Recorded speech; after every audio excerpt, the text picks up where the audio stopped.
বিভিন্ন স্বাদের গল্প শুনতে অবশ্যই সাবস্ক্রাইব করুন তোমার আমার গল্প বাড়ি হানা বাড়ি। নমস্কার বন্ধু, আমি ঋদ্ধি রয়েছি তোমাদের সঙ্গে। কেমন আছো? আশা করি ভালো আছো আর সবাইকে ভালো রেখেছো।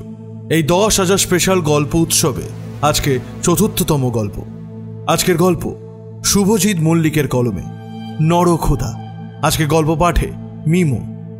ও ভালো কথা, এই গল্প উৎসব উপলক্ষে তোমাদের সামনে আসতে চলেছে লেখক শ্রী শোভন কাপড়িয়ার কলমে গর্ভগৃহে মৃত্যুফাঁদ।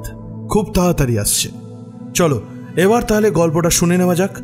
গল্পটি শেষ পর্যন্ত শোনার অনুরোধ রইল।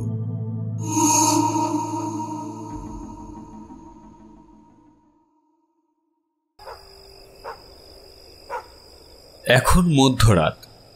গোল থালার মতো চাঁদের আলোতে ভেসে যাচ্ছে চারিদিক। মাঝে মধ্যে আকাশের বুকে ভেসে বেড়ানো এক টুকরো সাদা মেঘ ঢেকে দিচ্ছে গোল চাঁদটাকে। আজ বোধহয় পূর্ণিমা। নিঃশব্দে দরজার তালাটা খুলে বাগানের প্রবেশ পথে ঘিরে থাকা বাঁশের বেড়ার সামনে এসে দাঁড়ালেন বছর ৬২-র এক বৃদ্ধ। না, তাকে বৃদ্ধ ঠিক বলা যায় না। টান টান চেহারা, নির্মেদ শরীর, চোখে মুখে বয়সের কোনো ছাপ নেই, শুধুমাত্র সাদা হয়ে যাওয়া চুল ও দাড়িগুলো ছাড়া। একবার চারপাশে চোখ বুলিয়ে নিয়ে বেড়াটা সামান্য ফাঁক করে প্রবেশ করলেন সামনের বাগানটাতে। দুপাশের ফুল গাছগুলোর মধ্যে থাকা ঘাস জমি ধরে বাগানের ভিতরের দিকে চলে আসেন তিনি। ভিতরে বড় বড় গাছগুলোর জন্য চাঁদের আলো সম্পূর্ণ অন্ধকার দূর করতে পারেনি, তবে দেখা যাচ্ছে সবকিছুই। লোকটা কয়েকটা গাছকে লক্ষ্য করে এগিয়ে যায় সেই দিকে। সামনে দাঁড়িয়ে কি যেন ভাবতে থাকে বেশ কিছুক্ষণ। তারপর পকেট থেকে একটা ছুরি জাতীয় কিছু বের করে আনে। অন্ধকারে চোখ দুটো যেন জল জল করে ওঠে। দু একবার ঘুরিয়ে দেখে নেয় সেটা। তারপর চারিদিকে একবার চোখ বুলিয়ে নিয়ে দাঁতে দাঁত চিপে কবজির থেকে বেশ কিছুটা উপরের দিকে বার কয়েক চালিয়ে দেয় সেটা। একটা শব্দ কিংবা চাপা আওয়াজও বের হয় না তার গলা থেকে। মুহূর্তে জায়গাটা ফালা ফালা হয়ে যায়। ফালা ফালা হয়ে যাওয়া জায়গাটা থেকে বেরিয়ে আসে লালচে তরল। লোকটার দেরি করে না, হাতটা সামনের গাছগুলোর গোড়ার দিকে বাড়িয়ে দেয়। কবজি বেয়ে আঙুল চুইয়ে লালচে তরল ফোঁটা ফোঁটা করে পড়তে থাকে শুকনো মাটির ওপরে। কয়েক মুহূর্তের মধ্যেই মাটি ভিজে ওঠে বৃদ্ধের লালচে তরল রক্তে। এভাবে বেশ কিছুটা সময় পার হবার পর লোকটা অন্য পকেট থেকে একটি বড় কাপড় জাতীয় কিছু বের করে পেঁচিয়ে নেয় কাটা জায়গাটায়। তারপর অন্য হাত দিয়ে রক্তে ভেজা মাটির ওপর কিছু শুকনো মাটি চাপিয়ে ঢাকা দিয়ে দেয়। জানালার কড়িকাঠে ঠেস দিয়ে দাঁড়িয়ে এক দৃষ্টে বাইরের দিকে তাকিয়েছিল অনির্বাণ। ঘরটা যেমন সম্পূর্ণ অন্ধকার, তেমনি বাইরেটাও। এই অমাবস্যার কারণেই। তবুও অনেকক্ষণ ধরে অন্ধকারে তাকিয়ে থাকবার ফলে চোখ দুটো সয়ে এসেছিল অনির্বাণের। এবার বাইরে থেকে চোখটা সরিয়ে নিয়ে ঘরের দেওয়ালগুলোতে একবার চোখ দুটো বুলিয়ে নেয় সে। অন্ধকারেও দেওয়ালের বিভিন্ন ফাটলগুলোতে তার চোখ পড়ে। তারপর একটা দীর্ঘশ্বাস ছেড়ে প্যান্টের পকেট থেকে বার করে আনে সিগারেটের প্যাকেট আর একটা দেশলাইয়ের বাক্স। কয়েক মুহূর্তের বিলম্বে দেশলাইয়ের একটা কাঠি ফস করে জ্বলে উঠে অনির্বাণের ঠোঁটের অংশটা আলোকিত করে এবং আবারও কয়েক মুহূর্তের বিলম্বেই তা নিভে যায়। সামান্য পরিমাণ আলোর উৎস নিভে যাওয়ায় সাথে সাথেই নিস্তব্ধতা আর অন্ধকারে ডুবে যায় চরাচর, ঠিক আগের মতোই। জ্বলন্ত সিগারেট থেকে নির্গত হওয়া এক রাশ সাদা ধোঁয়া অনির্বাণ পাকরাশির ঘরের ভাঙা সিলিংয়ে গিয়ে ধাক্কা দেয় আর মেঝেতে ছড়িয়ে যেতে থাকে সিগারেটের ধূসর ছাই।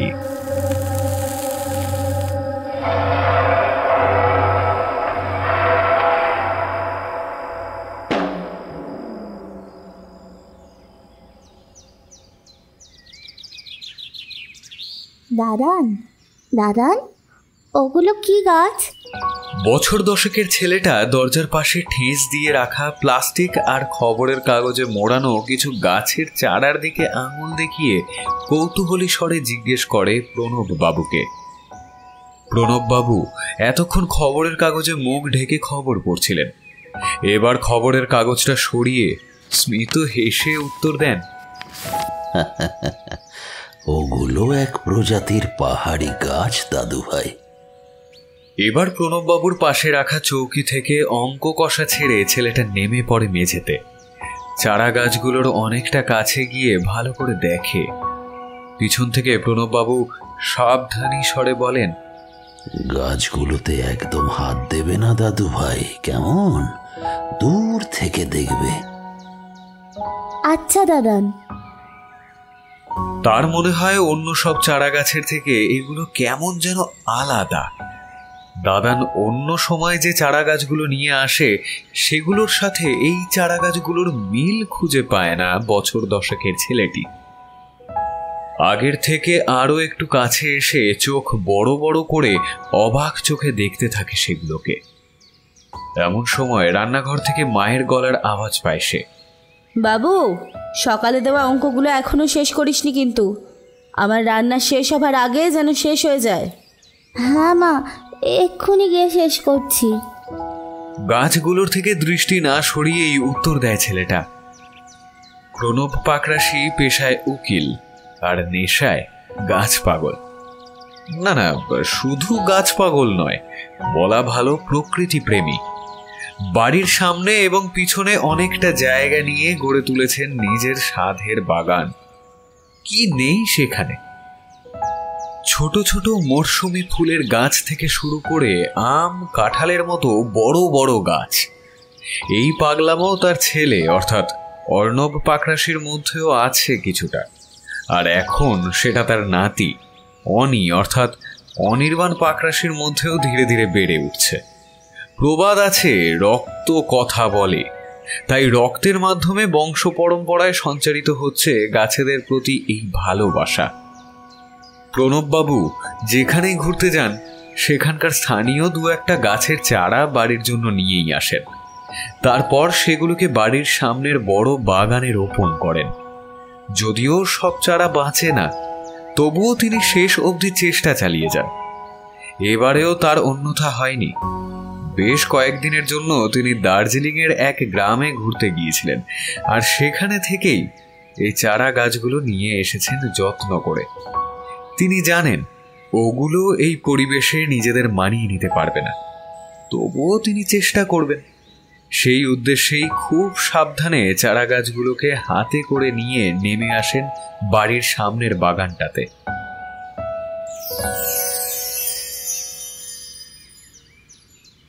অনি, এই অনি, ওঠো এবার। আর কতক্ষণ ঘুমোবে? অনির্বাণের ঘুমটা ভেঙে যায় মধুরিমার ডাকে। হাতে চায়ের কাপ নিয়ে সামনে দাঁড়িয়ে আছে তার স্ত্রী মধুরিমা। অনির্বাণ চোখটা একবার খুলেই আবার বন্ধ করে নেয় আলোর তীব্রতার কারণে। মধুরিমা ঘরে ঢুকেই জানালাগুলো থেকে মোটা পর্দা সরিয়ে দিয়েছে, ফলে শীতকালের মিঠে রোদ এসে ঢুকছে ঘরের মধ্যে আর পড়েছে অনির্বাণের খাটের উপর। অনির্বাণ এই হালকা আলোর তীব্রতাও সহ্য করতে পারে না। চোখে আলো পড়তেই জ্বলে ওঠে চোখের পাতা দুটো। দিন দিন কেমন যেন হয়ে যাচ্ছে সে। ধীরে ধীরে অন্ধকার যেন তার প্রিয় হয়ে উঠছে। চোখ বন্ধ থাকা অবস্থায় আস্তে আস্তে উঠে বসে অনির্বাণ। তুমি কি কাল সারা রাত এখানেই ঘুমিয়েছিলে? একে তো এরকম ঠান্ডা পড়েছে, তার উপর সারা রাত জানলাগুলো খুলে রেখে দিয়েছিলে। এরপর যদি বলেছ যে তোমার শরীর খারাপ করেছে, তখন দেখে নিও। কথাটা বলে তার দিকে চায়ের কাপটা এগিয়ে দেয় সে। অনির্বাণ কিছুই বলে না। চায়ের কাপটা হাতে ধরে বেশ কিছুক্ষণ বসে থাকে সেইভাবেই। মধুরিমা বিছানায় অগোছালো ভাবে পড়ে থাকা কম্বলটা ভাঁজ করতে করতে বলে, উফ, তোমায় নিয়ে আর পারি না বাবু। আমার হয়েছে যত জ্বালা। কি করতে যে তোমার হাত ধরে বেরিয়ে এসেছিলাম কে জানে। আজ বাবার পছন্দ করা ছেলের সাথে বিয়ে করলে অন্তত সুখে থাকতাম একটু। অনির্বাণ এসব কথা আগে বহুবার শুনেছে। ও জানে মধুরিমা এগুলো একটাও মন থেকে বলে না কখনো। অনির্বাণের আজও মনে পড়ে সেই বৃষ্টি ভেজা রাতের কথা, যে রাতে মধুরিমা তার সাথে এক কাপড়ে বেরিয়ে এসেছিল নিরাপদ আশ্রয় ছেড়ে। তারপর কতগুলো বছর কেটে গেল, ছেড়ে যাবে বলেও এখনো যায়নি। অনির্বাণ মধুরিমার দিকে তাকিয়ে ওদের কাটানো মুহূর্তগুলো স্মৃতির পাতায় এক এক করে উল্টে যাচ্ছিল। হঠাৎ মধুরিমার গলার স্বরে ঘোর কাটে অনির্বাণের। দেখে মধুরিমা তার দিকে মাথা নিচু করে দাঁড়িয়ে হাত জোড় করে বলছে, মিস্টার পাকরাশি, এবার চাটা শেষ করে আমাকে উদ্ধার করুন। বাজারে যেতে হবে, সে খেয়াল কি আপনার আছে? এরপর তো আবার ছেলেকে ঘুম থেকে তুলতে হবে। তারপর সোজা হয়ে দাঁড়িয়ে পাকা গিন্নির মতো কোমরে হাত দিয়ে বলে, আপনার অফিস আজকে ছুটি থাকলেও আমার কিন্তু ছুটি নেই, তাই তাড়াতাড়ি করুন। কথাটা শেষ করতে পারে না মধুরিমা, তার আগেই অনির্বাণ বলে ওঠে, একটা কথা নিয়ে তোমার সাথে আলোচনা করার আছে, একটু বসো, আমি চটপট হাত মুখ ধুয়ে আসছি। কথাটা বলেই চায়ের কাপটা মধুরিমার হাতে ধরিয়ে দিয়ে ঘর লাগোয়া বাথরুমে ঢুকে যায় সে। চায়ের কাপটা হাতে নিয়ে অবাক চোখে সেদিকে তাকিয়ে দাঁড়িয়ে থাকে মধুরিমা।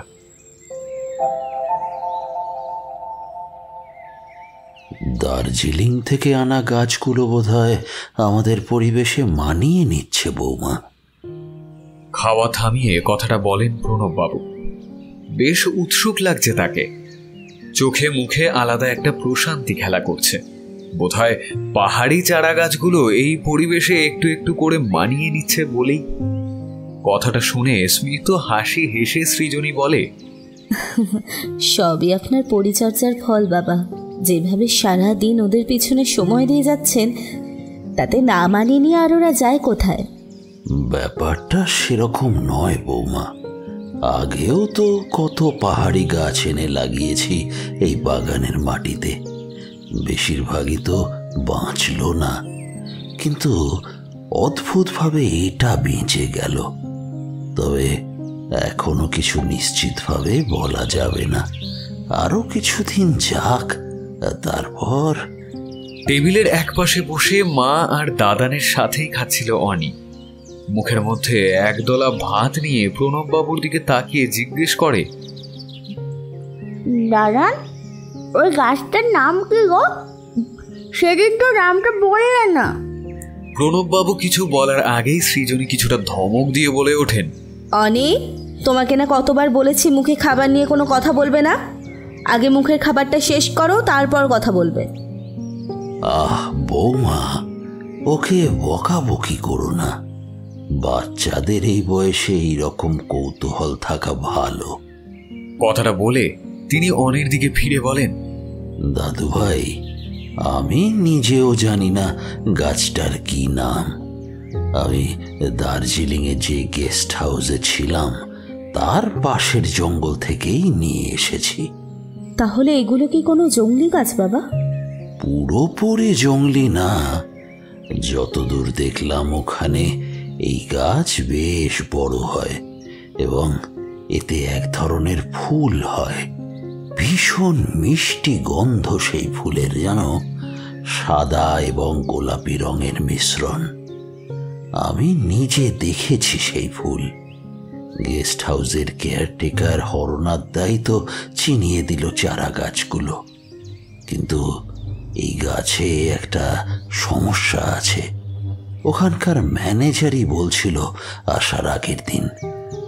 জানি না কি হবে। কি সমস্যা বাবা? বলবো সবই, আগে দেখি বাঁচে কিনা গাছগুলো।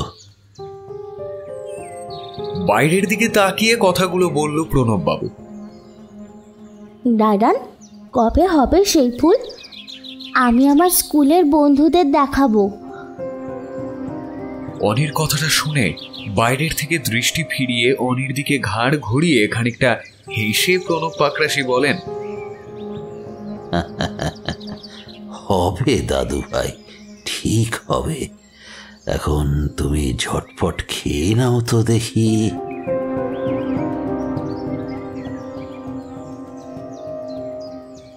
এই, তোমাকে বললাম না বসতে? তোমার সাথে আমার কিছু কথা আছে। হ্যাঁ, আমি বসেই থাকি, তারপর দুপুরের ডান হাতটা এমনি গালে উঠবে বুঝি? রান্নাঘরের মেঝেতে বসে সবজি কাটতে কাটতে কথাগুলো বলে মধুরিমা। আহ, রেগে যাচ্ছ কেন?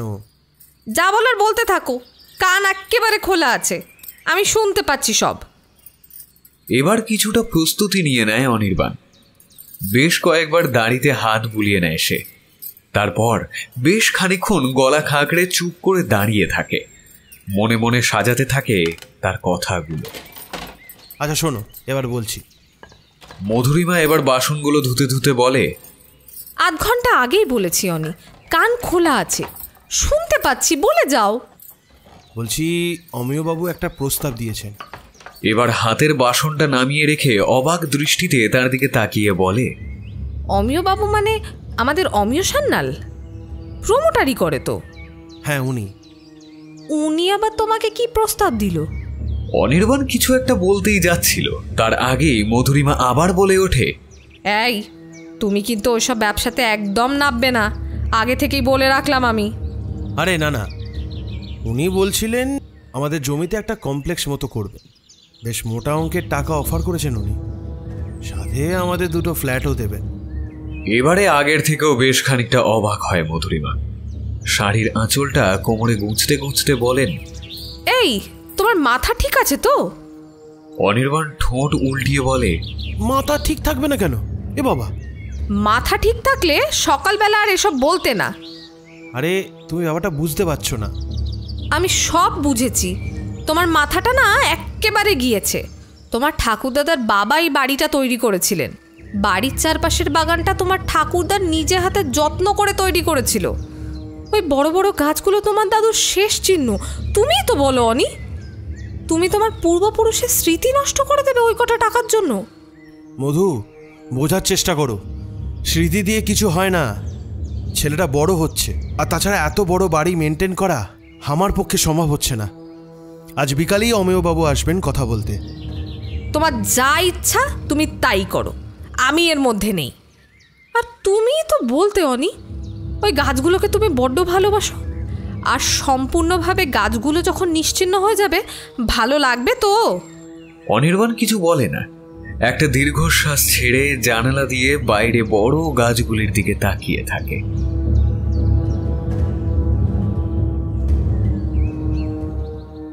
দাদু ভাই, একটিবার নিচে এসো তো। নিচ থেকে দাদানের গলা শুনে অনি এক দৌড়ে গিয়ে হাজির হয় বাগানে, দাদানের কাছে।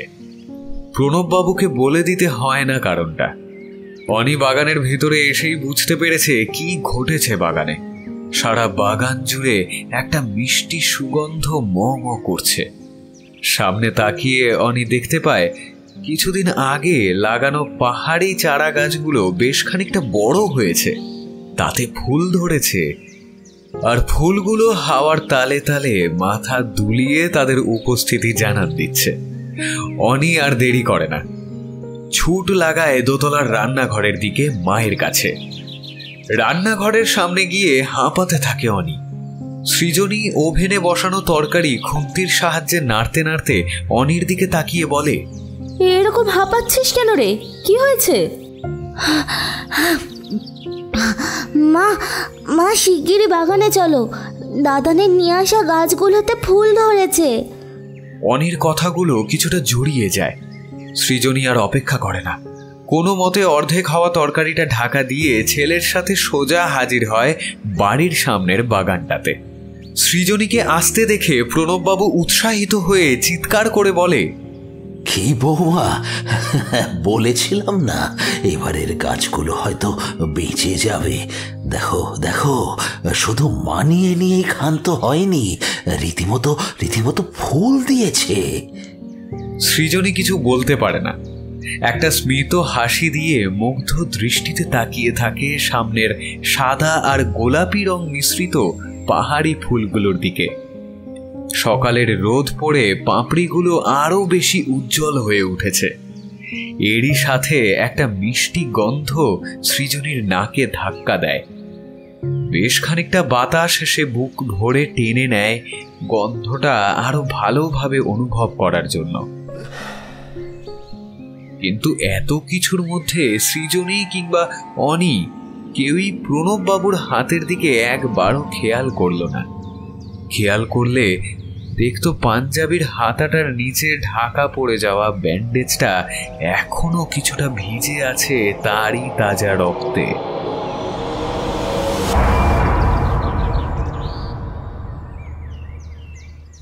তুমি ওকে এই গাছের চারা কেন দিয়েছ? তুমি জানো ওই গাছ প্রাণ অবধি নিতে পারে। এবার আমি ওকে বোঝাবো কি করে? ও যেরকম গাছ পাগল, তাতে এসব কথাও বিশ্বাসই করতে চাইবে না। তার উপর শহরে থাকে, যথেষ্ট শিক্ষিত। ও জাস্ট গাল গল্প বলে এড়িয়ে যাবে ব্যাপারটা। কেয়ারটেকার হরনাথকে কথাগুলো বলে সামনের কাঠের টেবিলে একটা চাপড় মারে প্রমোদ বাবু, অর্থাৎ প্রমোদ সেনগুপ্ত।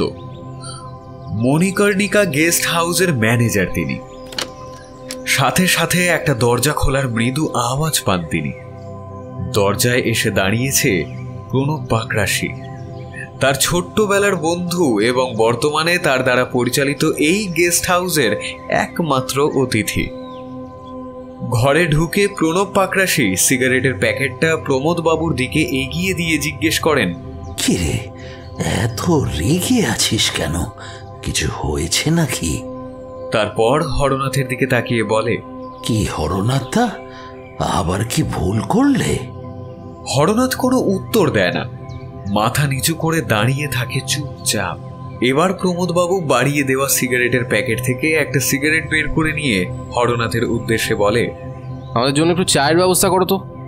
হরনাথ কিছু বলে না, শুধু ইতিবাচকভাবে মাথা নেড়ে ঘর ছেড়ে বেরিয়ে যায়। বস, তোর সাথে গুরুত্বপূর্ণ কিছু কথা আছে। প্রণব পাকরাশি বেশ অবাক হয়ে জিজ্ঞেস করে, আমার সাথে? কি গুরুত্বপূর্ণ কথা? প্রমোদবাবু হাতের সিগারেটটা ধরিয়ে একটা লম্বা টান দিয়ে জানালার বাইরে ধোঁয়া ছেড়ে বলে, প্রণব, আমি জানি তুই গাছপালা ভীষণ ভালোবাসিস। তোর বাড়িতে বিরাট বড় বাগান রয়েছে। এতটা বলে থেমে কিছুটা ইতস্তত করে আবার বলে, কিন্তু হরনাথ কালকে তোকে যে গাছের চারা দিয়েছে, ওটা নিয়ে যাস না বাড়িতে, ফেলে দেখুন। মানে কি আবল তাবল বকছিস তুই? আবল তাবল না রে, ওই গাছ সর্বনাশা গাছ। একবার মানুষের রক্তের স্বাদ ফেলে জীবন্ত হয়ে ওঠে ওই গাছ। কথাটা শুনে হো হো করে হেসে ওঠে প্রণব পাকরাশি। আজকাল গল্প টল্প লিখছিস নাকি? না পাহাড়ি এলাকার গাঁজা টাঁজা ধরেছিস? কোনটা? এবার প্রমোদবাবু নিজের গলার স্বরটাকে একেবারে নামিয়ে গম্ভীর স্বরে বলেন, প্রণব, মজা করিস না। ওই গাছ এই জগতের গাছ নয়। তুই যে ফুলগুলো জঙ্গলে দেখেছিলি, ওগুলো সাধারণভাবে ফোটে না। এবার একটু একটু করে কৌতূহল জাগতে শুরু করে প্রণব বাবুর মনে। ফুলগুলো তাহলে ফোটে কিভাবে? একটু খুলে বলবি তুই? এর মধ্যে ঘরে এসে 2 কাপ ধোঁয়া ওঠা গরম চা দিয়ে গিয়েছে হরনাথ। তার মধ্যে থেকে একটা কাপ তুলে নিয়ে চায়ে চুমুক দিয়ে প্রমোদবাবু বলেন,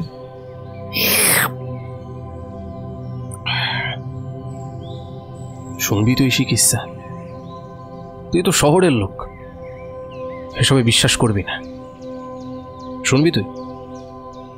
প্রণববাবু ঠোঁটে একটা হালকা হাসি নিয়ে বলেন তাচ্ছিল্যের স্বরে, বল বল শুনি। বিশ্বাস অবিশ্বাস পরের ব্যাপার। তাছাড়া এখন কোথাও বেরোনোর নেই।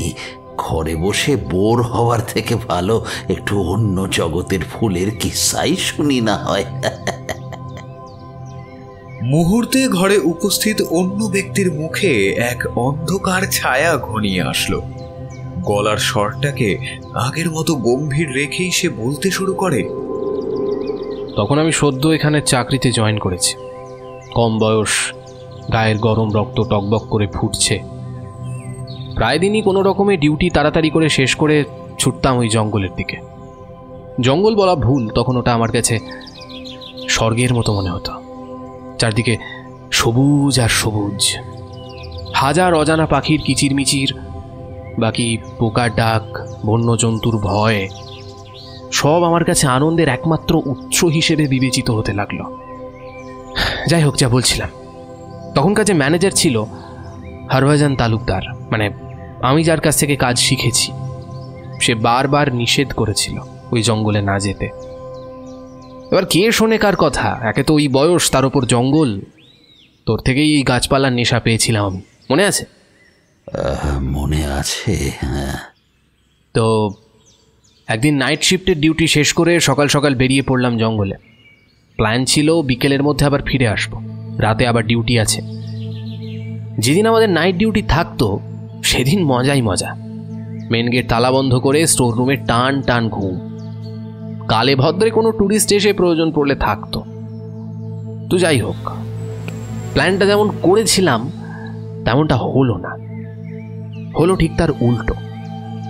জঙ্গলের মধ্যে ঘুরতে গিয়ে পথ হারিয়ে ফেললাম। যতই মনে হয় এবার হয়তো পাবো, এবার হয়তো পাবো, ততই সেই একই জায়গায় এসে হাজির হচ্ছি, ওই খানিকটা গোলক ধাঁধার মতো। ব্যাপারটা কিছুটা হাত নেড়ে বোঝানোর চেষ্টা করেন প্রমোদবাবু। প্রণব পাকরাশি মাথা নেড়ে ইতিবাচক ইঙ্গিত দিল। এবার তিনি কিছুটা হাঁপ ছেড়ে একটা সিগারেট ধরিয়ে আবার শুরু করেন। ঘন জঙ্গলে দুপুর থেকেই আলো কমতে থাকে, আর সন্ধ্যের সময় মাঝরাত। বুঝতে পারলাম এখান থেকে বুদ্ধি খাটিয়ে বেরোতে হবে, আন্দাজে ঢিল ছুঁড়লে বেরোতে পারবো না। সেই মতো সেই রাতটা একটা গাছের নিচে কাটাবো বলে ঠিক করলাম। ঠিক ছিল, একটু আলো ফুটলেই কিছু একটা ব্যবস্থা করব।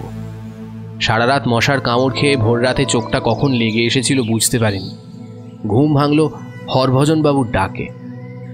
এই যে, বেঁচে আছো? আমি চোখ খুলে তাকাতেই হরভজন বাবু শুরু করলেন তার ভজন। যতই হোক লোকটা আমাকে নিজের ছেলের মতো দেখত। তোমাকে কতবার বলেছি একা একা জঙ্গলে আসবে না। পথ হারিয়ে তো কাল সারাদিন ঘুরে বেরিয়েছো গোলক ধাঁধায়। আমি আজকে খুঁজে না পেলে তো এখানেই মরতে হতো। আরও অনেক কিছুই বলেছিল, সেসব আর এখন বলছি না। অবশেষে তার দেখানো পথ ধরে হোটেলে ফিরছি, এমন সময় একটা মিষ্টি গন্ধ নাকে এসে লাগলো। আমি যে ফুলের গন্ধটা পেয়েছি ওটাই কি? ঠিক ধরেছিস, ওটাই। গন্ধটা পাওয়ার সাথে সাথে হরভজন পাগলের মতো চিৎকার করে বলল, এই সর্বনেশে ফুল কে ফুটিয়েছে? কে ওই গাছের গোড়ায় নিজের রক্ত দিয়েছে? আমি তখন ওসব পাগলের প্রলাপ বলে উড়িয়ে দিয়ে এক পা করে এগিয়ে যাচ্ছি ওই ফুলের দিকে। তখন আমার বাহ্যিক জ্ঞান কেমন যেন লোপ পেয়েছে। সম্ভবত ওই ফুলের গন্ধেই এমনটা হয়েছে। ওই গন্ধতে এমন কিছু একটা ছিল, জানিস তো, ওই টান কাটানো অসম্ভব। আমি একেবারে গাছটার সামনে এসে ফুলটা গাছ থেকে তোলার জন্য হাত বাড়িয়েছি, সাথে সাথে হাতে একটা জোরে বাড়ি লাগলো। দেখলাম হরভজনবাবু বাড়ি মেরে আমার হাতটা সরিয়ে দিয়েছে, কিন্তু নিজের হাতটাকে বাঁচাতে পারেনি। ফুলের নিচে থাকা কাঁটায় লেগে ডান হাতের বুড়ো আঙুলের কাছটা বেশ খানিকটা চিড়ে গেল। হরভজনবাবু সাথে সাথে হাত সরিয়ে নিয়েছিল, কিন্তু ওর শরীর থেকে 2-3 ফোঁটা রক্ত গাছের গোড়ায় পড়ল। আমি দেখলাম হরভজনবাবু বিস্ফারিত চোখে সেই দিকে চেয়ে ধপ করে বসে পড়লেন মাটিতে।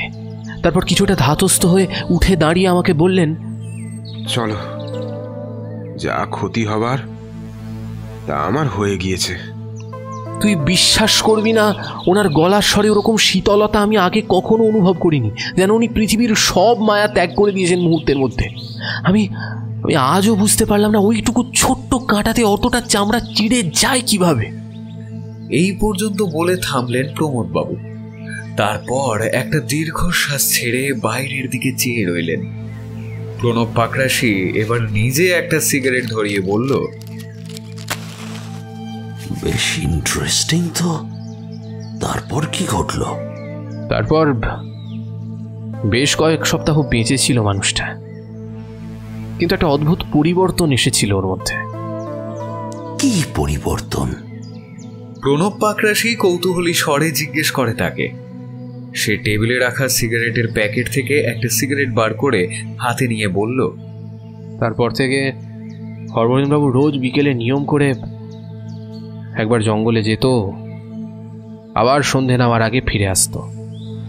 যখন ফিরে আসতো তখন দেখতাম ওনার শরীর ক্লান্ত, চোখ দুটো ঘুমিয়ে কেমন যেন আচ্ছন্ন।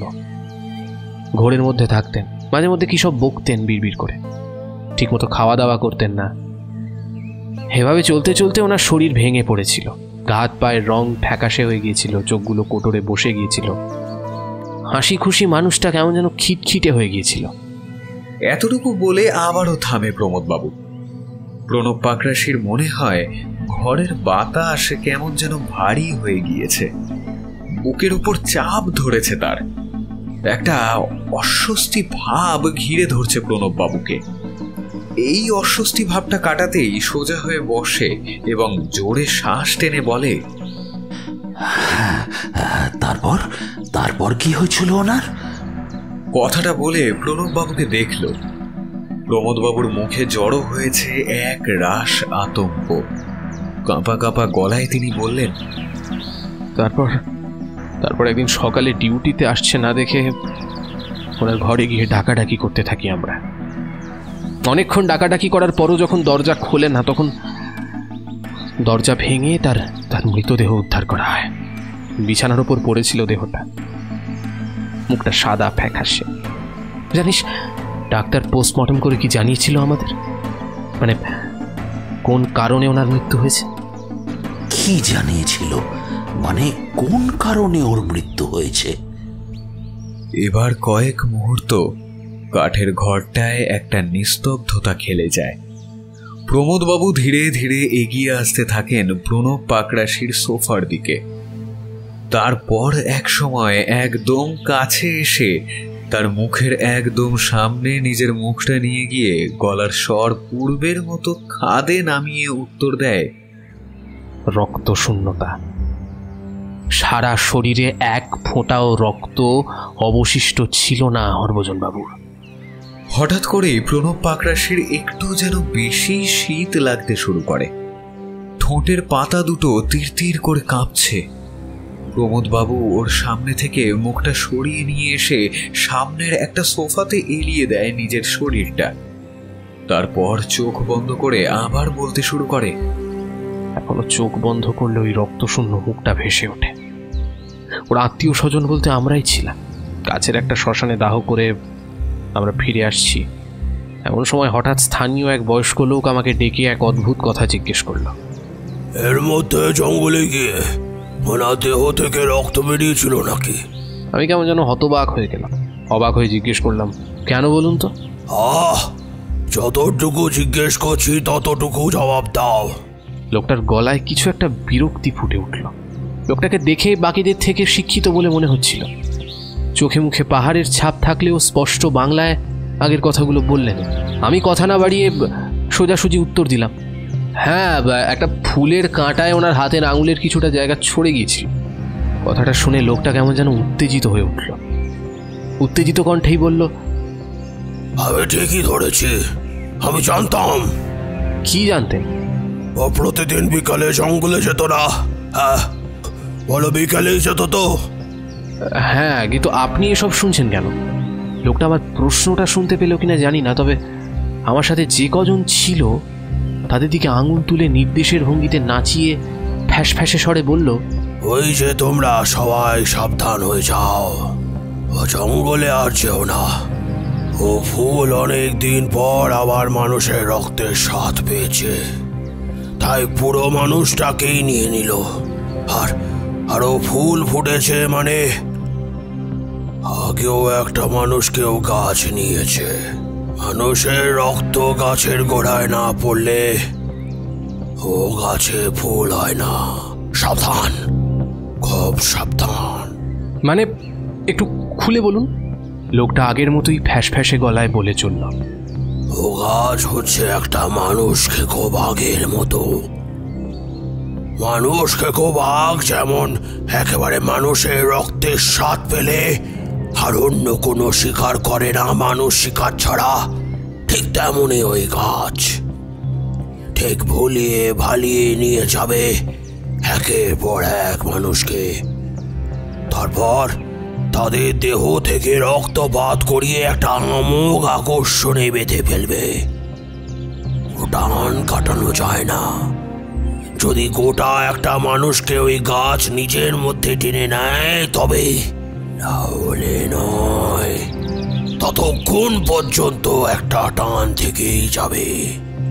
ও গাছ হরভজনকে বেঁধে ফেলেছিল, কিন্তু নিজের মধ্যে টেনে নেয়নি। ও একটু একটু করে মানুষের রক্ত শুষে খেতে থাকে আর মানুষটাকে ছিবড়ে করে দেয়। যখন ছেড়ে দেয় তখন মানুষটার দেহে আর কিছু থাকে না, কিচ্ছু থাকে না। মানুষটা পুরোপুরি শেষ, কিছুই বুঝতে পারবে না। যতক্ষণ না শেষ হয়ে যাবে কিচ্ছু বুঝতে পারবে না। সাবধান, খুব সাবধান হয়ে যাও। একদম ভুলে ওইখানে ওই গাছের কাছে যেও না। এই বলে মানুষটা অন্ধকারের মধ্যে মিশে গেল। আমি পরে অনেক খোঁজ করলাম মানুষটার, কিন্তু কোথাও পেলাম না। যদিও পরে আর কারোর মারা যাওয়ার খবর শোনা যায়নি ওই গাছের কারণে, তবে একজন নিরুদ্দেশ হয়ে গিয়েছিল জঙ্গলে গিয়ে। সম্ভবত ওই গাছ নিজের মধ্যে টেনে নিয়েছে ওকে। এখানকার প্রায় প্রতিটা লোক এই গল্পটা জানে কম বেশি। তারা জন্মের পর থেকেই কাহিনী শুনে আসছে, অথচ তারা জানে না এই গাছ এখানে এলো কি করে। শুধু মাঝে মধ্যে ওই গাছের চারা এদিক ওদিক আপনা থেকেই গজিয়ে ওঠে। তোর কাছে অনুরোধ করছি ভাই, ফেলে দে, ফেলে দে, ওই চারাটা নিয়ে যাস না। কোত্থেকে কি হয়ে যাবে। প্রমোদবাবুর কথার শেষে প্রণব পাকরাশি হাততালি দিয়ে সোফা ছেড়ে উঠে দাঁড়ালো। তারপর বলল, বই লেখা শুরু কর প্রমোদ, তোর বই বেস্ট সেলার হবে ভাই। আমার কথা মিলিয়ে নিস। আজ আসি রে, আসি। বলেই ঘর ছেড়ে বেরিয়ে আসেন তিনি।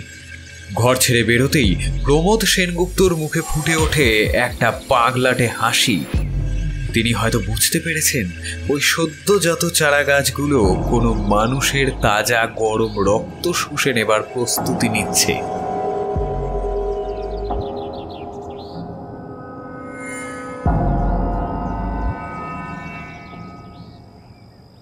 তুমি আমার বোনের বয়সী, তাই নিজের মনে করি বলছি, এরকম অফার আমি ছাড়া আজকের বাজারে কেউ কিন্তু দেবে না। দুটো ফ্ল্যাট সাথে 1.5 কোটি হার্ড ক্যাশ। আমি তো অনির্বাণকে 1 বলেছিলাম, তোমার জন্য আরও 50 বাড়ি দিচ্ছি। তাছাড়া পুরনো বাড়ির মেনটেন্যান্স খরচা অনেক।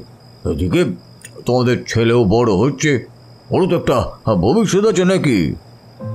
পান চিবোতে চিবোতে কথাগুলো বললেন 50 ঊর্ধ্ব অমিয় সান্যাল। চোখে রিমলেস চশমা, চুলগুলো ব্যাক ব্রাশ করে পেছন দিকে আঁচড়ানো, তোবড়ানো মুখে কয়েকদিনের না কাটা দাড়ি গোফের অস্তিত্ব উকিয়ে দিচ্ছে। জামার উপরের দিকে 3-4টে বোতাম খোলা, সেখান থেকে উকি দিচ্ছে এক গুচ্ছ তাবিজ আর মাদুলি। এবার পকেট থেকে একটা পান মশলার প্যাকেট বের করে এক পাশ ছিঁড়ে সবটা মুখের মধ্যে ঢেলে দিয়ে কিছুটা চিবিয়ে নিয়ে আবার বলতে থাকে, দেখো মধুরিমা, তোমাদের যা জায়গা তাতে এখানে 5টা টাওয়ার আর একটা শপিং মল আরামসে উঠে যাবে। আমাদের ইঞ্জিনিয়ার সেরকমই প্ল্যান করেছে আর কি। কথাগুলো বলে পকেট থেকে রুমাল বার করে ঠোঁটের দুপাশ দিয়ে বেরিয়ে আসতে থাকা পান মশলা মুছে নেয় অমিয় সান্যাল। এবার মধুরিমা অনির্বাণের দিকে একবার তাকিয়ে বলল, আমি তো যা বলার ওকে সকালেই বলে দিয়েছি, আমি এসবের মধ্যে নেই। সেসব বললে হবে বোন, তুমি বাড়ির লক্ষ্মী, তোমার উপরে তো এই বাড়ির ভালো মন্দ নির্ভর করছে। তোমার কথাই তো শেষ কথা হবে এ বাড়ির, কি তাই না? আর আমার কথাই যদি এবারই শেষ কথা হয় তাহলে এটা শুনে রাখুন, এবারে বিক্রি হবে না। আমি অন্তত বিক্রিতে মত দিতে পারবো না। কথাগুলো বলে বসার ঘর থেকে উঠে ভিতরের ঘরে চলে আসে মধুরিমা। মধুরিমা যাওয়া স্টক অমিয় সান্যাল অনির্বাণকে বলে, আরে আপনার স্ত্রীকে বোঝান, মেয়ে মানুষ একটু তো এরকম রাগ করে।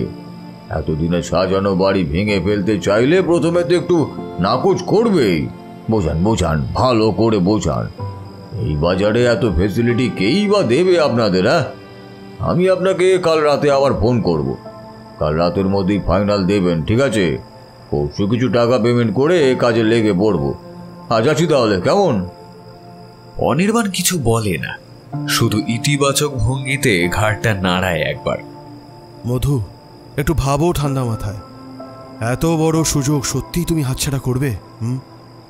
চায়ের কাপটা বেসিনে রাখতে রাখতে অনির্বাণ বলল কথাটা।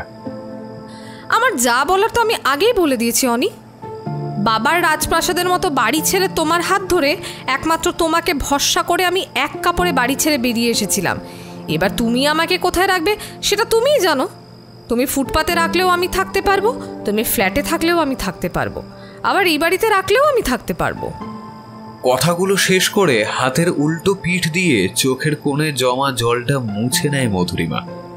অনির্বাণ সেটা লক্ষ্য করে ওর আরেকটু কাছাকাছি এগিয়ে যায়। তারপর মধুরিমার একটা হাত নিজের হাতের মধ্যে নিয়ে বলে, আরে আহা, আবার কান্নাকাটি করছো কেন? এতে কান্নাকাটি করার কি আছে? আমি জানি তুমি এই বাড়িটাকে নিজের থেকেও বেশি ভালোবাসো, কিন্তু এবার মধুরিমার গলাটা কান্নায় ভারী হয়ে আসে। আমার চোখের জলের মূল্য তুমি কবে দিয়েছ অনি? নিজের যা মনে হয় তাই করো, আমি বাধা দেওয়ার কি? কে না কে এসে মোটা টাকার অফার দিল বলে আবার সাজানো বাড়ি ভেঙে ফেলতে হবে। এবার অনির্বাণ আর নিজের ওপরে নিয়ন্ত্রণ রাখতে না পেরে চেঁচিয়ে বলে ওঠে, আমার বাড়ি, আমি যা ইচ্ছা তাই করব। তারপর রান্নাঘর থেকে বেরিয়ে বসার ঘরের টেবিল থেকে ফোনটা তুলে একটা নম্বর ডায়াল করে। কিছুক্ষণ রিং হবার পর ওপাশের ব্যক্তি ফোন রিসিভ করার সাথে সাথে অনির্বাণ বলে, আমি রাজি, আপনি কাল সকালেই টাকা আর উকিল নিয়ে চলে আসুন। ফোনের ওপাশ থেকে একটা উচ্ছ্বসিত কণ্ঠস্বর শোনা যায়, ওকে।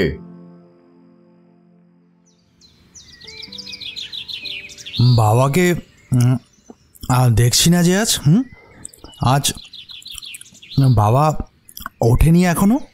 সকালের ব্রেকফাস্ট করতে করতে সৃজনীকে কথাটা জিজ্ঞেস করলো অর্ণব। না, বাবা তো এখনো বেডরুমের দরজাই খোলেনি। তুমি অফিসে যাবার আগে একবার ডেকে দিয়ে যাও।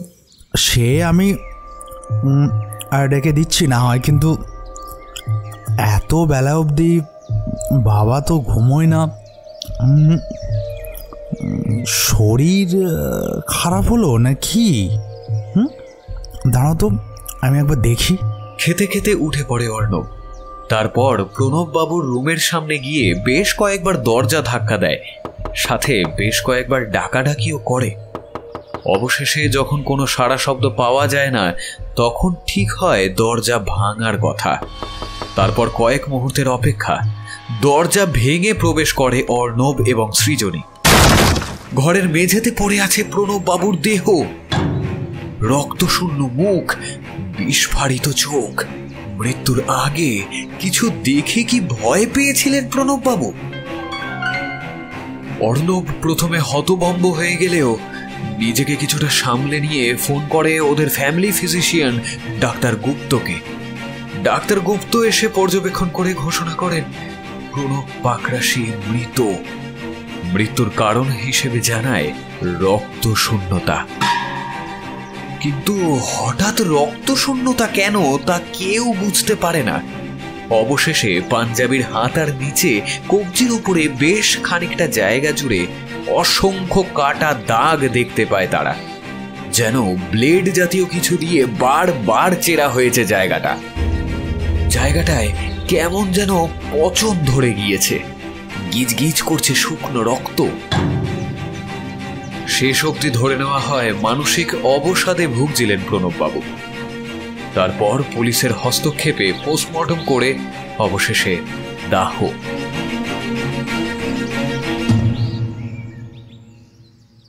প্রণব পাকরাশির মৃত্যুর বেশ কয়েক মাস কেটে গিয়েছে। কিছুটা ধাতস্থ হয়েছে ওরা। সব থেকে বেশি ভেঙে পড়েছিল অনি। প্রণববাবুর বড্ড ন্যাওটা ছিল ছেলেটা, দাদান বলতে অজ্ঞান সে। অথচ সেই দাদা নিয়ে এভাবে ওকে ছেড়ে যাবে, ওইটুকু শিশুর মস্তিষ্ক কখনোই তা কল্পনা করেনি। শ্মশানে দাহ করবার সময় অনির্বাণকে ঠেকিয়ে রাখা হয়েছিল অনেক কষ্টে। দু চোখের জল সমান ধারায় ঝরে পড়ে ভিজিয়ে দিচ্ছিল অনির চিবুক, যার কোলে পিঠে ছোট্ট থেকে বেড়ে ওঠা তার দেহটা ধীরে ধীরে ওভাবে ছাইয়ে পরিণত হতে দেখলে কষ্ট লাগে বই কি। তার উপর অনিত বাচ্চা, ওইটুকু বয়সেই ওর মনে হয় বুকের বাঁ দিকটা কেমন যেন হালকা হয়ে গিয়েছে। তবে কি দাদানের ভারটা হঠাৎ করে কমে গেল বুকের বাঁ দিক থেকে? বুঝতে পারে না অনি, কিংবা পারে? প্রণববাবুর মৃত্যুর পর বাড়ির চারপাশের বাগান পরিণত হয়েছে ঝোপঝাড়ে। অযত্নে আগাছায় বেড়ে উঠেছে যত্রতত্র। অর্ণব ইচ্ছে করে সেগুলো আর পরিষ্কার করেনি। লোক দিয়ে পরিষ্কার করাতে গিয়েও শেষ মুহূর্তে মানা করে দিয়েছিল তাদের। ওই বাগানটার সামনে গেলে বাবার কথা মনে পড়ে যায় তার। বাবার অবসর গ্রহণের পর সারাক্ষণের সঙ্গী ছিল এই গাছপালা। বড্ড যত্ন নিয়ে তৈরি করেছিল বাগানটা, একটু একটু করে সাজিয়ে তুলেছিল। অথচ সেই মানুষটাই কিনা অবসাদে ভুগতে ভুগতে মৃত্যুর খাদে পা বাড়ালো শেষ অবধি। অর্ণবের মনে হয় গাছপালা তো সমস্ত ঋণাত্মক শক্তি নিজের কাছে টেনে নিয়ে ধনাত্মক শক্তি ফিরিয়ে দেয়। তাহলে তার বাবার বেলায় উল্টোটা হলো কেন? এসব ভাবতে ভাবতেই অর্ণব প্রবেশ করে প্রণব বাবুর ঘরে। ধীরে ধীরে এগিয়ে যায় বইয়ের তাকগুলোর পাশে রাখা ছবিটার দিকে। কাঠের ফ্রেমে বাঁধানো ছবি, একটা সাদা রজনীগন্ধার মালা ঝুলছে ছবিটায়। আলগোছে কাঁচে হাত বোলায় অর্ণব। তারপর দু চোখ ভরে দেখতে থাকে ছবির মানুষটাকে। একটা কষ্ট দলা পাকিয়ে গলা বেয়ে উঠে আসতে চায় অর্ণবের। চোখ দুটো কেমন যেন ঝাপসা হয়ে আসে। ফ্রেমের নিচের দিকে মাথা ঠেকিয়ে কান্না ভেজা গলায় ছবির মানুষটাকে উদ্দেশ্য করে সে বলে, আমরা কি এতটাই পর হয়ে গিয়েছিলাম বাবা? একবার তো বলতে পারতে তোমার মনের অবস্থাটা। তুমি বুঝতে না দিয়েই চলে গেলে ওপারে। কেন বাবা, কেন? আমরা কি দোষ করেছিলাম বলো তো? চোখের জল ফোঁটা ফোঁটা হয়ে পড়তে থাকে ঘরের মেঝেতে। এতক্ষণে দরজার কাছে এসে সৃজনী দাঁড়িয়েছে। ভিজে হাতটা আঁচলে মুছে এগিয়ে যায় অর্ণবের দিকে। পিছন থেকে কাঁধে হাত রেখে বলে, এভাবে কান্নাকাটি করো না, বাবা দেখলে কষ্ট পাবেন যে। সোজা হয়ে দাঁড়িয়ে সামনের দিকে ঘুরে চোখের জল মুছে অর্ণব বলে, ঠিকই তো, যে আমাদের পর ভেবে চলে গেল তার জন্য কান্নাকাটি কেন করব? কথাগুলো বলে বিছানার শেষ প্রান্তে এগিয়ে যায় সে। সৃজনী আর কিছু না বলে বেরিয়ে আসে ঘর থেকে। তার মনে হয় অর্ণবকে কিছুক্ষণ একা ছেড়ে দেওয়া দরকার। মানুষটা সবার সামনে কাঁদতে পারেনি এতদিন। একটা চাপা কষ্ট ভিতরে ভিতরে বেড়ে উঠছিল তার। চোখের জলের মাধ্যমে কিছুটা হলেও যদি বের করতে পারে সে। অর্ণব কিছুটা ধাতস্থ হয়ে বইয়ের তাকগুলো গোছাতে শুরু করে। বড্ড অগোছালো হয়ে আছে তাকটা। কোনার দিকের বইগুলো বার করতে গিয়ে একটা খাম মেঝেতে পড়ে যায়। অর্ণবের পায়ের কাছেই পড়ে সেই খামটি। বইগুলোকে কোনো রকমে খাটের পাশে রেখে তুলে নেয় খামটা। তারপর বের করে আনে একটা হাতে লেখা চিঠি। এই লেখা প্রণব বাবুর। অবাক হয় বেশ কিছুটা। খাটের উপরে রাখা বইগুলো একপাশে ঠেলে সরিয়ে ছোট্ট একটু জায়গা বের করে বসার জন্য। প্রিয় অর্ণব, চিঠিটা যখন পড়বে তখন আমি আর থাকবো না তোমাদের সাথে। তোমাদের থেকে বহু বহু দূরে এক অন্য জগতে আমার অবস্থান হবে। যাই হোক, তোমাদের উদ্দেশ্যেই এই চিঠিটা রেখে যাওয়া, যাতে করে তোমরা সবটা জানতে পারো। তোমাদেরকে সরাসরি বলতে পারতাম, কিন্তু সেই সাহস কিংবা শক্তি আমার কোনোটাই আর অবশিষ্ট নেই। আমার আয়ু প্রায় ফুরিয়ে এসেছে। যে কোনো মুহূর্তে ওই পাড়ের নৌকো আমাকে নিতে চলে আসবে। আমার মৃত্যু দেখে হয়তো তোমাদের মনে হতে পারে আমি অবসাদে ভুগছিলাম, কিন্তু বিশ্বাস করো, আমার মতো সুখী মানুষ এই পৃথিবীতে আছে কিনা আমার সন্দেহ। ছেলে বৌমা নাতি নিয়ে আমার ভরা সংসার, যা তোমার মা আমার হাতে তুলে দিয়ে কবেই পৃথিবীর মায়া ত্যাগ করেছেন। যাই হোক, তোমাদের জন্য এই শেষ মুহূর্তে এসেও আমি একটা উপহার রেখে গেলাম। জানি এই উপহারটাই আমার মৃত্যুর কারণ হয়ে দাঁড়িয়েছে। তোমাদের জন্য রেখে গেলাম বিশ্বের সবচেয়ে অলৌকিক ফুলের এক গাছ, যে গাছে শুধুমাত্র মানুষের রক্ত পেলেই ফুল ফোটে। সেই গাছের ফুল তোমাদের উপহার দিয়ে গেলাম নিজের জীবন দিয়ে। শেষ যেবার পাহাড়ে গেলাম তখন অনেক আশা করে নিয়ে এসেছি। ওরা বারণ করেছিল, বলেছিল ওই গাছ বিষাক্ত, অভিশপ্ত, ও শুধু মানুষের রক্ত চায়, মানুষের রক্ত। ওই সুন্দর সুগন্ধি ফুল ফোটার জন্য দরকার কয়েক ফোঁটার রক্ত, ব্যাস। আর ওই গাছ একবার কারোর রক্তের স্বাদ পেলে তাকে ধীরে ধীরে সম্পূর্ণ শুষে নিয়ে ছিবড়ে করে ছাড়ে, এই যেমন আমাকে করেছে। ওই গাছের টান অস্বীকার করা যায় না। কোনো এক অলৌকিক টানে প্রতি রাতে ছুটে গেছি ওই গাছগুলোর কাছে, আর ওরা একটু একটু করে শুষে নিচ্ছে আমার রক্ত। জানো তো, ওই গাছগুলো যখন ওদের ওই লিকলিকে সরু কাণ্ড আমার দেহের ভিতরে প্রবেশ করায় কাটা জায়গার মধ্যে দিয়ে রক্ত শুষে নেওয়ার জন্য, তখন এক তীব্র আরাম আমার মস্তিষ্ককে জানান দেয় আমি একটা নেশার চক্র বহে আটকে পড়েছি। জানি এর থেকে বেরোনো সম্ভব নয়, বেরোতেও চাই না। যাই হোক, দাদু ভাই অধীর আগ্রহে এই গাছগুলোর ফুল দেখার জন্য বসেছিল। যখন দেখলাম ফুল আসছে না, তখন আমার কাছে এই ছাড়া আর কোনো পথ বাকি রইল না। নিজের রক্ত দিয়েই ফুটিয়ে দিয়ে গেলাম এই অলৌকিক ফুল। দাদু ভাইয়ের মুখে হাসি ফোটাতে পেরেছি, ওটাই আমার এই শেষ যাত্রার সঙ্গী। ওই হাসিটাই তো আমার সমস্ত যন্ত্রণা ভুলিয়ে দিয়েছে। আর পারছি না লিখতে, শেষে কিছু বলে যাচ্ছি। তোমরা ওই বাগানে আর প্রবেশ করো না কখনো। আমার হাতে সাজানো বাগানটা যেমন আছে তেমনই থাকুক না হয়। আর ভুলেও ওই গাছের একদম কাছে যাবে না। বাকিদেরকেও নিষেধ করো।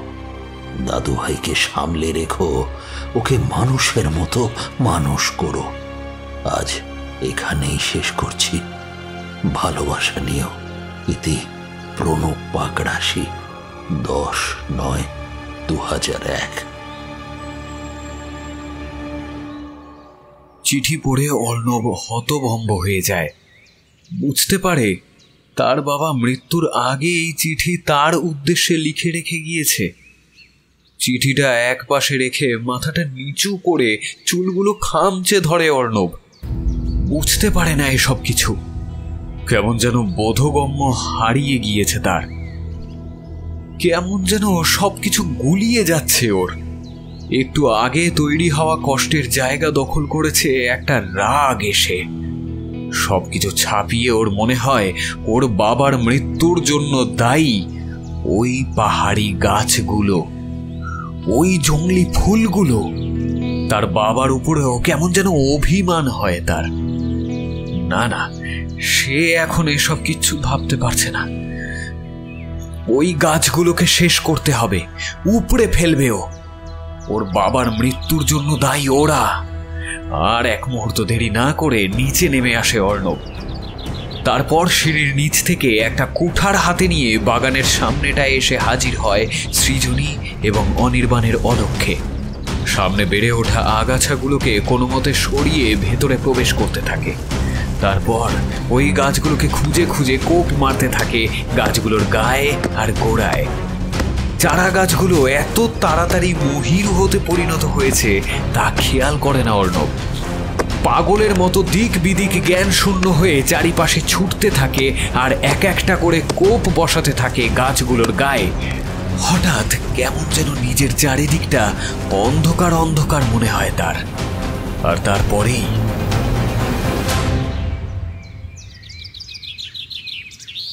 সকাল থেকে পিছনের বারান্দায় পায়চারি করছিল অনির্বাণ। বারবার চোখ চলে যাচ্ছিল বসার ঘরের দেওয়াল ঘড়িটার দিকে। আজকে অমিয়বাবুর আসার কথা আছে টাকা নিয়ে। এতগুলো টাকা একসাথে হাতে পাবে সে। কোথায় কোথায় ইনভেস্ট করবে তার একটা ছক কষে নেয় মনে মনে। 1.5 কোটি কম তো নয়। ঘড়ির কাঁটা 11টার ঘরে পৌঁছতেই কলিং বেল বেজে উঠল নিচ থেকে। এক মুহূর্ত দেরি না করে সিঁড়ি দিয়ে নেমে আসে সে। তারপর বন্ধ দরজার সামনেই দাঁড়িয়ে বুক ভরা শ্বাস নিয়ে দরজাটা খুলে দেয়। দরজাটা খুলতেই দেখতে পায় ওপাশে এক গাল হাসি নিয়ে দাঁড়িয়ে আছে অমিয় সান্যাল। পাশে কালো কোট পরে মাঝারি বয়সের একজন লোক। অমিয় সান্যালের হাতে ধরা সুটকেসটা পাশের জনের হাতে দিয়ে হাত জোড় করে অনির্বাণকে বলে, নমস্কার অনির্বাণ বাবু। হ্যাঁ, সকাল সকাল চলে আসলাম। আসলে শুভ কাজে বেশি দেরি করতে নেই। বলেই একটা দেতো হাসি হাসে সে। পান খাওয়া দাঁতগুলো বেরিয়ে আসে তার। ভেতরে আসুন আপনারা, আপনাদের জন্যই অপেক্ষা করছিলাম। আবার আগের মতোই একটা হাসি দিয়ে সে বলে, বেশ বেশ, ভালো কিছুর জন্য তো একটু অপেক্ষায় চলে, কি তাই না? বলেই পাশে দাঁড়ানো লোকটাকে দেখিয়ে বলে, আচ্ছা, এর সাথে আপনার পরিচয় করিয়ে দিই। এ আমার উকিল জীবন সমাদ্দার। তবে উকিল কম, আমার দোস্ত বেশি। আচ্ছা জীবন, এ অনির্বাণ পাকরাশি। এবার অনির্বাণ নমস্কার করলেন। জীবন সমাদ্দার প্রতি নমস্কার জানালেন। তারপর সিঁড়ি দিয়ে উঠতে উঠতে অমিয়বাবু বললেন, তা মা লক্ষ্মী রাজি হয়েছেন তো? একটু ইতস্তত করে অনির্বাণ বলে, হ্যাঁ মানে রাজি আর কি। এবার অমিয়বাবু মুখ দিয়ে একটা চুকচুক শব্দ করতে করতে বলেন, আহা, সম্পূর্ণ রাজি করি আপনি আমাদের জানাতে পারতেন, আর 2 দিন না হয় দেরি হতো। না না, ঠিক আছে, আসুন আপনারা। বসার ঘরে ওরা 4 জন বসে।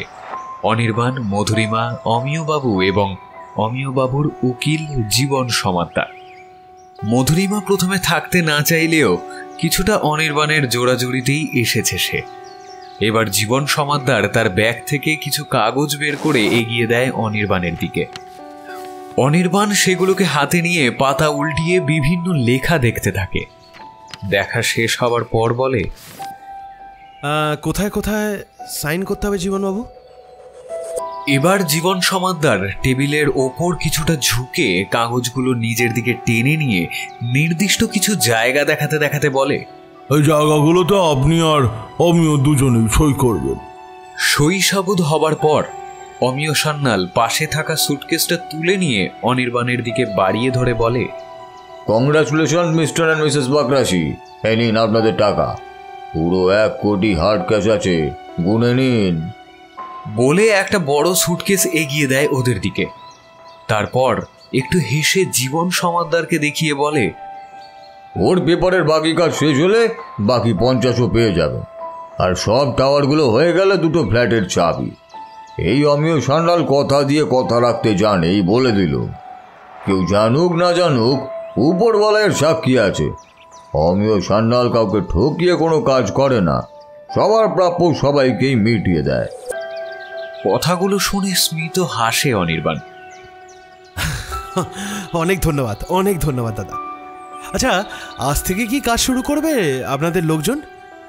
সামনে পেছনে ঝোপঝাড় পরিষ্কার করার ব্যাপারটা তো আছে। না না, আজ নয়, আমি কথা বলে এসেছি। কাল সকাল থেকে শুরু করবে ওরা। 4 জন আসবে। তারপর কিছুটা থেমে আবার বলে, আচ্ছা আজ তাহলে উঠি। অনির্বাণ বাধা দিয়ে বলে ওঠে, সে কি, শুভ কাজে মিষ্টি মুখ না করে চলে যাবেন? একটু বসুন, ও মিষ্টি নিয়ে আসছে। পরদিন ওরা 4 জন বাড়ির সামনের ঘাস জমিতে এসে দাঁড়ায়। সকাল থেকেই অমিয় সান্যালের পাঠানো 4 জন লোক এসে আগাছার জঙ্গল পরিষ্কার করে বড় গাছপালার ভিতর যাবার একটা রাস্তা তৈরি করে দিয়েছে। রাস্তা ধরে অমিয়বাবু এবং জীবন সমাদ্দার দুজনে হাঁটতে হাঁটতে ভিতরে চলে আসে, কিন্তু ওদের 4 জন ছাড়া আর কেউ কোথাও নেই। অমিয়বাবু জীবন সমাদ্দারকে ছদ্ম রাগ দেখিয়ে বলে, দেখ একটু তো ঠিক করা লোকগুলো কেমন ফাঁকিবাজ, কাজ ফেলে রেখে হয়তো কোথাও বসে আড্ডা মারছে। জীবন সমাদ্দার কিছু বলে না, শুধুমাত্র একটা হাসি ফুটে ওঠে তার মুখে।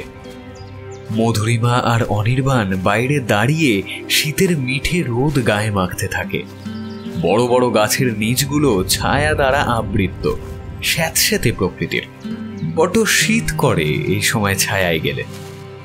অমিয় সান্যাল আর জীবন সমাদ্দার হাঁটতে হাঁটতে বেশ কিছুটা ভিতরে চলে এসেছে। যদিও এখান থেকে বাইরেটা পরিষ্কার দেখা যায়, এখানের মাটিতে পাতা জমে জমে পচে গিয়ে স্যাঁতস্যাঁতে একটা আস্তরণ তৈরি হয়েছে। ওগুলোর ওপর দিয়েই সাবধানে চলাফেরা করে ওরা দুজন। পচা পাতাগুলোর ওপরেই এদিক ওদিক কয়েকটা কুঠার করাত ছড়িয়ে ছিটিয়ে রয়েছে। অমিয় সান্যাল সেগুলোর মধ্যে থেকে নিজে একটা তুলে নেন এবং অপর একটা তুলে দেন জীবন সমাদ্দারের হাতে। কি উকিল বাবু, একদিন ওকালতি ছেড়ে গাছ কাটা হোক নাকি? হ্যাঁ, হয়ে যাক। ওইদিকে যা অবস্থা তাতে 2 দিন পর না এটাই করতে হয়। চলো হয়ে যাক তবে। ওরা দুজন ওদের আনাড়ি হাত দিয়ে দুটো গাছের গোড়ায় শরীরের শক্তি একত্রিত করে কোপ মারতে থাকে। ওরা এতক্ষণ খেয়াল করেনি ওদের চারপাশের পরিবেশে বেশ কিছুটা বদল আসতে শুরু করেছে ধীরে ধীরে। সূর্যের আলো একটু একটু করে কমে গিয়ে আবছা অন্ধকার নেমে আসছে। একটা হাওয়া পাক খাচ্ছে ওদেরকে ঘিরে। ওরা কুঠার রেখে চারপাশে তাকিয়ে বুঝতে চেষ্টা করছে কি চলছে। অমিয় সান্যাল খেয়াল করে যে পথ দিয়ে ওরা হেঁটে এসেছিল সেই পথ ধীরে ধীরে আগাছাতে পরিপূর্ণ হয়ে উঠেছে। আবার কিছু একটা বলতে যায় সে, কিন্তু তার আগে জীবন সমাদ্দার কাঁপা কাঁপা গলায় বলে ওঠে, ওইদিকে দেখো, ওইদিকে দেখো। সামনের দিকে তাকিয়ে ওরা দেখতে পায় ওদের চারপাশে জীবন্ত হয়ে উঠেছে গাছের ডালপালাগুলো। অক্টোপাসের সুরের মতো খেলে বেড়াচ্ছে ওদের চারিদিকে। সেইগুলো পরস্পর মিলে মিশে আবছা অন্ধকারটা সৃষ্টি করছে। হঠাৎ করে মোটা মতো কিছু একটা অমিয় সান্যালের গলার কাছটা হালকা করে পেঁচিয়ে ধরে। হাত দিয়ে বোঝার চেষ্টা করে সে। খসখসে ঠান্ডা কিছু একটা। বুঝতে পারে গাছের কাণ্ড জাতীয় কিছু একটা পেঁচিয়ে ধরেছে তাকে। এই অলৌকিক ব্যাপারটা ঠিক বুঝে উঠতে পারে না সে। ঘাড় ঘুরিয়ে পাশে খোঁজার চেষ্টা করে জীবন সমাদ্দারকে, কিন্তু চারপাশে কোথাও দেখতে পায় না তাকে। হঠাৎ তার চোখ যায় কিছুটা উপরে। জীবন সমাদ্দার হাওয়ায় ভেসে রয়েছে। না না, হাওয়ায় ভেসে রয়েছে বলা ভুল, বলা ভালো, ভাসিয়ে রেখে দিয়েছে ওই কাণ্ডগুলো। জীবন সমাদ্দারের শরীরের বিভিন্ন জায়গায় অজগর সাপের মতো পেঁচিয়ে ধরে চারপাশ থেকে টানছে ওই কাণ্ডগুলো। একটু একটু করে টান বাড়ছে জীবন সমাদ্দারের শরীরের বিভিন্ন জায়গায়। সে বেঁচে আছে কিনা তা বলা এখন অসম্ভব। আর কয়েক মুহূর্ত প্রতীক্ষা, তারপরেই ছিন্ন ভিন্ন হয়ে যায় জীবন সমাদ্দারের দেহ। এবং নিমেষের মধ্যে কাণ্ডগুলো ছিন্ন ভিন্ন হয়ে যাওয়া দেহাংশ নিজেদের মধ্যে ভাগ করে নিয়ে মিলিয়ে যায় গাছগুলোর মধ্যে। কোথাও এক ফোঁটা রক্ত পড়ে থাকতে দেখা যায় না। এসব দেখে অমিয় সান্যাল বুঝতে পারে এবার তার পালা। সে ছটফট করতে থাকে ছাড়া পাবার জন্য, কিন্তু ততক্ষণে আরো দুটো কাণ্ড এসে তার সারা শরীর পেঁচিয়ে ধরে আগের মতোই। আর তার কয়েক মুহূর্তের মধ্যে কাণ্ডগুলো দেহ থেকে নিজেদের ভাগ বুঝে নিয়ে আবারও মিলিয়ে যায় গাছগুলোর মধ্যে। মুহূর্তে গাছের গায়ে কোপ দেওয়া জায়গাগুলো আবার আগের পর্যায়ে ফিরে আসে, যেন ওই মানব দেহের বিভিন্ন অংশ দিয়ে এই ক্ষতস্থানগুলো পূরণ করছে গাছটা। কিছুক্ষণ পর একটা মিষ্টি গন্ধে ছেয়ে যায় চারিদিক। কাণ্ডগুলোর উপরে জমে থাকা বহু বছরের শ্যাওলার স্তর ভেদ করে বেরিয়ে আসে ছোট্ট ছোট্ট চারা গাছ, কুড়ি সমেত। গাছ কাটার বিভিন্ন যন্ত্রপাতিগুলো পড়ে থাকে ওখানেই। যে আগাছাগুলো এতক্ষণ ধরে ধীর গতিতে নিজেদের জায়গায় ফিরছিল, তারা এবার সম্পূর্ণভাবে নিজেদের জায়গায় বসে যায়। আবার ঢেকে রাখে মানুষ খেকো গাছগুলোকে, কারণ ওই গাছগুলোই তো পুষ্টি দিয়ে এতদিন বাঁচিয়ে রেখেছে ওদেরকে। ওরাই তো দাস এই মানুষ খেকো গাছগুলোর। এসব কিছুই বাইরে থেকে দুজন খুব ভালো করে পর্যবেক্ষণ করছিল, মিস্টার এবং মিসেস পাকরাশি। মধুরিমার এসব দেখে ভয়ে হাত পা অবশ হয়ে গিয়েছে। ওই গাছগুলো চোখের সামনে দুটো জ্যান্ত মানুষকে নিজেদের জঠরে ছিন্ন ভিন্ন করে ঢুকিয়ে নিল। কয়েক মুহূর্তের জন্য হারিয়ে ফেলেছে নিজেদের বাকশক্তি। অনির্বাণ নিজের বাহু ডোরে শক্ত করে ধরে রেখেছে মধুরিমাকে। পুরো প্রক্রিয়া সম্পূর্ণ হবার পর অনির্বাণ মধুরিমার দিকে তাকিয়ে একটা মুচকি হাসি দিয়ে বলে, তুমি কিছু আবদার করেছো আর আমি সেটা রাখবো না, এমন কখনো হয়েছে? ভয় পেও না, আমি তো আছি, ঘরে চলো। মধুরিমা কাঁপা কাঁপা গলায় জিজ্ঞেস করে, কিন্তু কিন্তু এদের কি হবে?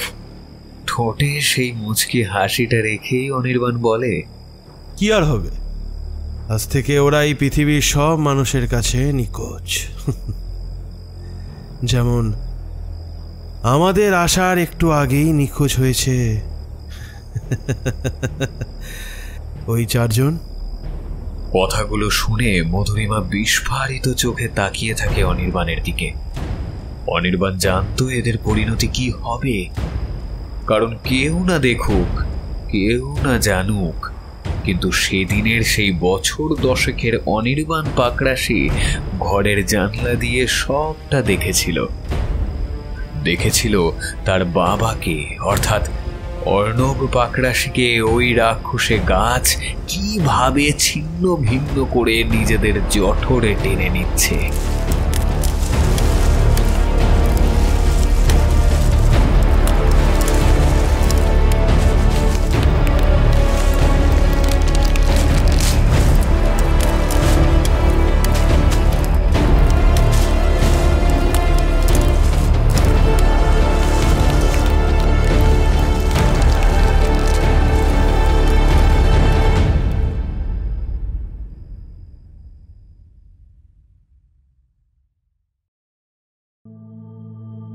শেষ হলো শুভজিৎ মল্লিকের কলমে নরক্ষুধা। আজকে গল্প পাঠে মিমো, অন্যান্য চরিত্রে Indranil Bhaduri, freaky Friday stories, fiction hunt এবং হানাবাড়ি অফিসিয়াল থেকে সায়ন্তন, ফেরারি মন থেকে Bubai, freaky Friday stories fiction hunt থেকে তৃষা, হরোস্কোপ অফিসিয়াল হানাবাড়ি অফিসিয়াল থেকে রুভিনা, সৌমদীপ, ডক্টর তন্ময় আর আমি ঋদ্ধি। স্ক্রিপ্টিং দিশানি, এই সুন্দর প্রচ্ছদটা করেছে অঙ্কিতা পিক্সেলেট থেকে। আবহ, শব্দগ্রহণ, ভিডিওগ্রাফিক্স হানাবাড়ি প্রোডাকশন। পরিবেশনা এবং পরিচালনায় টিম হানাবাড়ি। বন্ধুরা, হানাবাড়ি এনেছে তোমাদের জন্য একটা সুবর্ণ সুযোগ। তোমরা যদি লেখালেখি করো তাহলে তোমাদের গল্প আমাদের পাঠাতে পারো। কিভাবে পাঠাবে তার সম্পূর্ণ ডিটেলস আমাদের এই ভিডিও ডেসক্রিপশনে দেওয়া আছে। তাই চট করে আমাদেরকে তোমাদের লেখা পাঠিয়ে দাও, আমরা খুব তাড়াতাড়ি সেই লেখা পড়ে তোমাদের সাথে যোগাযোগ করে নেব। তো বন্ধুরা, কেমন লাগলো আজকের গল্প? আশা করি ভালো লেগেছে। যদি ভালো লেগে থাকে তাহলে অবশ্যই লাইক করো, কমেন্ট করো এবং শেয়ার করে দাও সমস্ত আত্মীয় স্বজন বন্ধু বান্ধবের কাছে। এবং তাদেরকে বলো আমাদের হানাবাড়ি ইউটিউব চ্যানেলটা যেন তারা সাবস্ক্রাইব করে পাশে রাখা বেল আইকন ক্লিক করে অল করে দেয়, যাতে তোমাদের মতো তারাও আমাদের কোনো ভিডিও এলে সবার আগে তাদের কাছেও নোটিফিকেশান পৌঁছে যায়।